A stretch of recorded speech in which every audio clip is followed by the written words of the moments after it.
the bigger picture and latest update coming in on goods and services bill.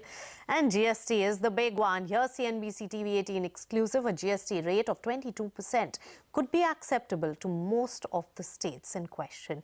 The GST Council will take the final call, and if the rate is 22%, then the compensation from centre to the states is minimal. Sapna Das is here with the exclusive details. Tell us, Sapna.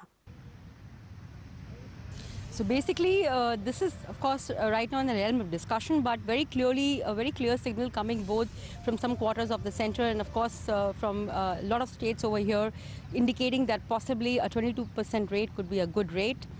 We had earlier also reported that states, in fact, we were the first ones to report that earlier also, that it could be a band of 22% at that point in time, starting off with 20 and possibly ending at 22%.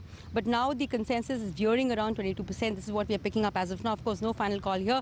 Decision will be very clearly taken by the GST Council. But if this is the rate that settles around this percent, well, the compensation of the states would have to be compensation for states would have to be absolutely minimal. Having said that, this is a topic that the Finance Minister is likely to discuss with the state governments shortly.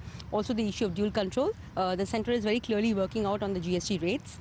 Also, the other aspect that we need to keep in mind is that the moment 16 states have ratified the Constitutional Amendment Bill, the first priority of the government here would be to set up the GST Council as soon as possible. And once that is done, possibly the first decision that the council will have to take will have to be on the rates. The rates will have to be decided. Having said that, there are some apprehensions in some corners indicating that possibly compliance is not going to pick up immediately even after GST rollout.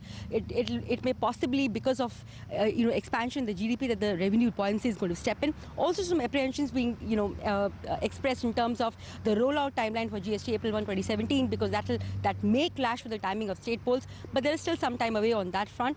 The first focus will be on rates the moment the Constitutional Amendment Bill has been ratified by 16 states. All right. Thanks, Apna, for getting us all those important details. So GST rate is one thing to watch out for.